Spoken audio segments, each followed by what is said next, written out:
আমি আজকে বানাবো টমেটো চাটনি। চলুন আপনাদের দেখাচ্ছি উপকরণগুলো কি কি নিয়েছি। এখানে 500 গ্রাম আমি টমেটো নিয়েছি, এখানে খেজুর নিয়েছি, আমসত্ত্ব নিয়েছি, কিশমিশ নিয়েছি, কাজু বাদাম নিয়েছি। চলুন আপনারা দেখতে থাকুন আমি চাটনিটা বানাচ্ছি। কড়া বসিয়ে দিয়েছি, কড়ার মধ্যে আমি এখন তেল দিয়ে দেব।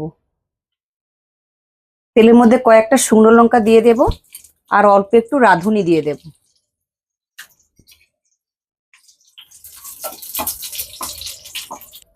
লঙ্কাটা লাল হয়ে গেছে, আমি এর মধ্যে কিছুটা সর্ষে দিয়ে দেব। দুটো তেজপাতা দিয়ে দিচ্ছি। এবার আমি টমেটো কুচিটা দিয়ে দেব।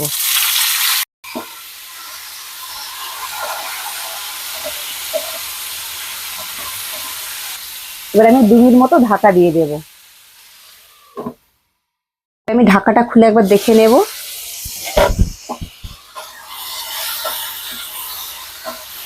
টমেটো সেদ্ধ হয়ে এসছে, এখানে আমি পরিমাণ মতো লবণ দিয়ে দেব।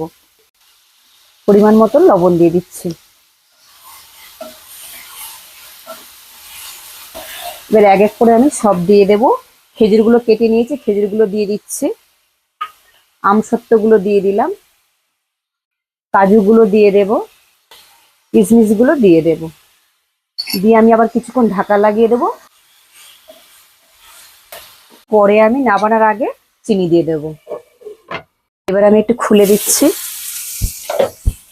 এতে কিন্তু আমি কোনো রকম মশলা অ্যাড করব না।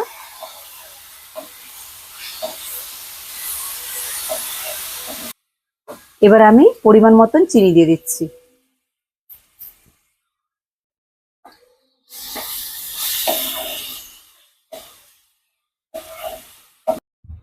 এটা কিন্তু হয়ে গেছে, এবার কিন্তু এটা আমি নামিয়ে নেব। চাটনি বানানো হয়ে গেছে, আমি একটা প্লেটের মধ্যে দিয়ে দিয়েছি।